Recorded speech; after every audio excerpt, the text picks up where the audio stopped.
বন্ধ হিন্দমোটর কারখানায় নাবালিকাকে যৌন নির্যাতনের অভিযোগ উঠল। পুলিশ সূত্রে খবর, সন্ধ্যেবেলা টিউশন পড়তে গিয়েছিল এই নাবালিকা। শিক্ষক না আসায় সে বন্ধুর সঙ্গে বন্ধ হিন্দমোটর কারখানার ভিতরে গিয়েছিল, এমনটাই পুলিশ সূত্রে জানা গিয়েছে। যৌন নির্যাতনের অভিযোগে ইতিমধ্যেই উত্তরপাড়ার বাসিন্দা এক যুবককে পুলিশ গ্রেফতার করেছে। তাকে আজ শ্রীরামপুর আদালতে পেশ করা হয়েছে। নির্যাতিতা নাবালিকার বন্ধুকেও পাকড়াও করা হয়েছে। অন্যদিকে আরও এক ব্যক্তি পলাতক।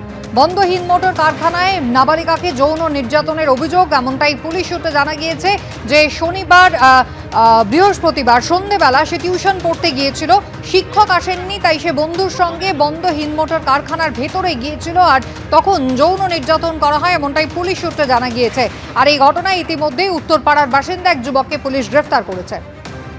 পার্থপ্রতিম ঘোষ সরাসরি আমাদের প্রতিনিধি রয়েছেন আমাদের সঙ্গে। পার্থ, প্রথমত জানতে চাইব, বৃহস্পতিবার কখন কিভাবে এই ঘটনা ঘটে এবং যাকে গ্রেফতার করা হয়েছে তার বিরুদ্ধে কি অভিযোগ, তার পরিচয় কি? দেখো, বৃহস্পতিবার সন্ধ্যেবেলায় ঘটে বলে জানা যাচ্ছে এবং যে জায়গায় ঘটনাটি ঘটে সেটা হচ্ছে হিন্দমোটর কারখানার ভেতরে যে কোয়ার্টারগুলো রয়েছে সেই জায়গায় আমরা দাঁড়িয়ে রয়েছি, সেই ঘটনাস্থল। এবং এই জায়গায় অনেকেই যারা বাসিন্দারা তারা বলছেন, যারা এখান থেকে যাতায়াত করেন তারা বলছেন, বর্তমানে এই জায়গাটা কিন্তু একেবারে যে দুষ্কৃতী দৌরাত্ম্যের আঁতুর ঘর বা বললেও কম বলা যায়। কারণ হচ্ছে এখানে যে জায়গা আমার সহকর্মী সন্দীপ সাধুকা যে ছবি তুলে ধরছে, এই যে জায়গা রয়েছে সম্পূর্ণভাবে পরিত্যক্ত অবস্থায় পড়ে রয়েছে। একের পর এক কোয়ার্টার, যে কোয়ার্টার ভগ্ন অবস্থায় রয়েছে, ভাঙা অবস্থায় রয়েছে। এই যে জায়গা রয়েছে যেখানে একাধিক গেট, কয়েকটা গেটে গুটি কয়েক নিরাপত্তারক্ষীকে দেখতে পাওয়া যাচ্ছে। একের পর এক গেট, সেই গেটগুলো খোলা অবস্থায় রয়েছে। পরপর একের পর এক কোয়ার্টারগুলো রয়েছে যে, এবং আশেপাশে রাস্তা, সেই জায়গায় কোনো রকম কোনো আলো নেই। দেখতে পাচ্ছ বড় যে জায়গা রয়েছে হিন্দমোটরের, সেই জায়গা সামনের দিকে ছবিটা, সেই জায়গা সম্পূর্ণভাবে ফাঁকা পড়ে থাকে।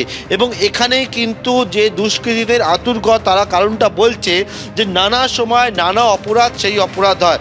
এই রকম যে কোয়ার্টারগুলো রয়েছে, যে কোয়ার্টারগুলো একেবারে ফাঁকা অবস্থায় পড়ে রয়েছে, এই কোয়ার্টারের মধ্যে যেমনটা অভিযোগ যে বৃহস্পতিবার দিনকে এই যে হিন্দমোটরের কোয়ার্টার, সেখানে সন্ধেবেলা নাবালিকাকে তার বন্ধু টিউশনে যখন গিয়েছিল সেই সময় নিয়ে আসে এবং নিয়ে আসার পর টিচার না থাকায় এই জায়গায় যখন নিয়ে আসার পর তার বন্ধু তার ওপরে যৌন নির্যাতন চালায় এবং সেই সময় দুজন যুবক চলে আসে। যখন এই কোয়ার্টারের মধ্যে তারা ছিল সেই সময় দুজন যুবক চলে আসে, যে কোয়ার্টারে আমরা রয়েছি সেখানে দুই যুবক চলে আসার পর ওই নাবালিকাকে ভয় দেখায়, ভয় দেখিয়ে বলে যে তার ছবি তোলা হচ্ছে এবং গোটা বিষয় তার ওপরে, নাবালিকার ওপরে যৌন নির্যাতন চালায় দুজন, তেমনটা অভিযোগ। একেবারে সমস্ত যে ঘরগুলো দেখতে পাচ্ছ, সমস্ত ঘর যে হিন্দমোটরের যে কোয়ার্টার, সেই কোয়ার্টার একেবারে ফাঁকা অবস্থায় পড়ে রয়েছে। এইরকমভাবে ঘর যেখানে কেউ বসবাস করে না, আলো নেই, একেবারে অনেকেই বলছেন দুষ্কৃতীদের একেবারে আঁতুর ঘর কার্যত এই যে জায়গা। এবং এখানে একা নাবালিকা এবং সেই সময় কিন্তু তার বন্ধু এছাড়া হচ্ছে নিয়ে এসেছিল এবং আরও যে দুজন তারা এই নাবালিকার ওপরে যৌন নির্যাতন চালায় বলে অভিযোগ।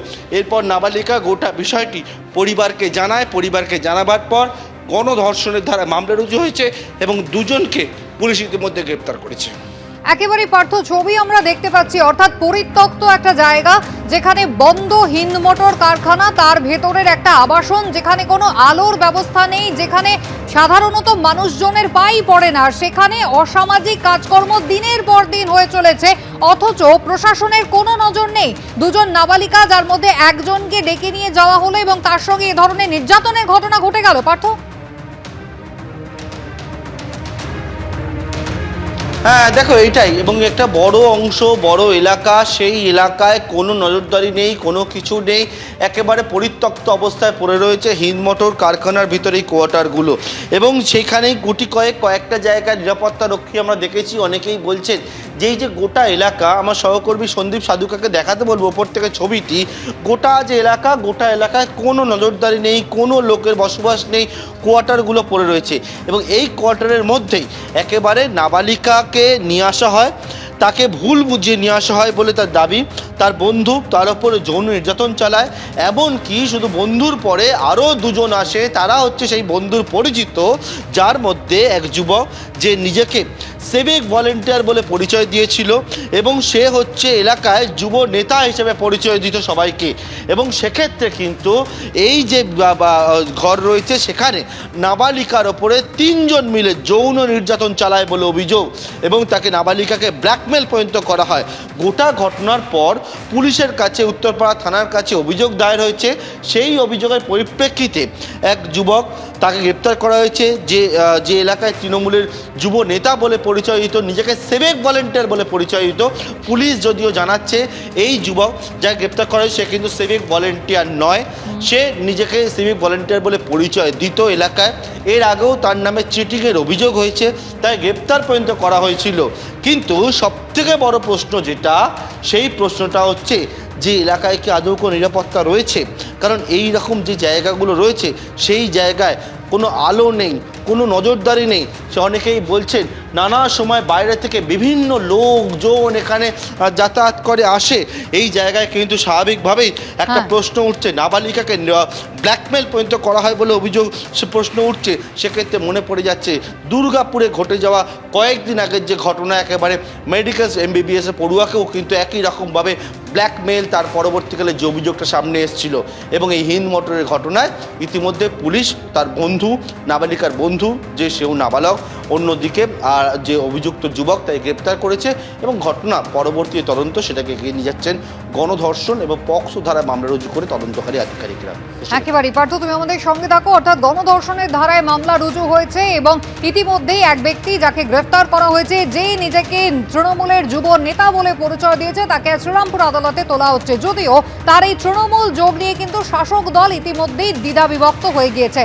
স্থানীয় তৃণমূলের একাংশ তারা দাবি করছেন অভিযুক্ত যুবকের সঙ্গে তৃণমূলের যোগ রয়েছে, যদিও অন্য পক্ষ অস্বীকার করছে। এখানে অনেক মানুষ আসেন, অনেক মানুষ যান, ঠিক আছে।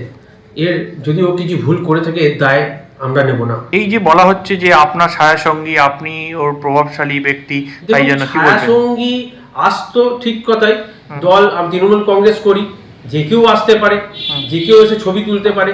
তার মানে তো এটা নয় যে সে যদি কোনো অন্যায় করে তাকে আমি সাপোর্ট করব।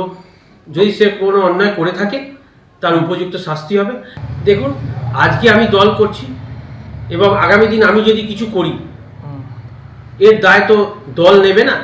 যদি কোনো ভুল সে করে থাকে তার দায় তাকেই নিতে হবে। আমার যেটুকু জানা আছে ও তৃণমূলের কোনো পদে নেই এবং আগেও ছিল না, এখনও নেই। কেউ যদি দোষী হয়ে থাকে আমি চাইবো তার করা থেকে করা যা শাস্তি আছে, আইনের ভাষায় যা শাস্তি আছে সেই শাস্তি সে পাক।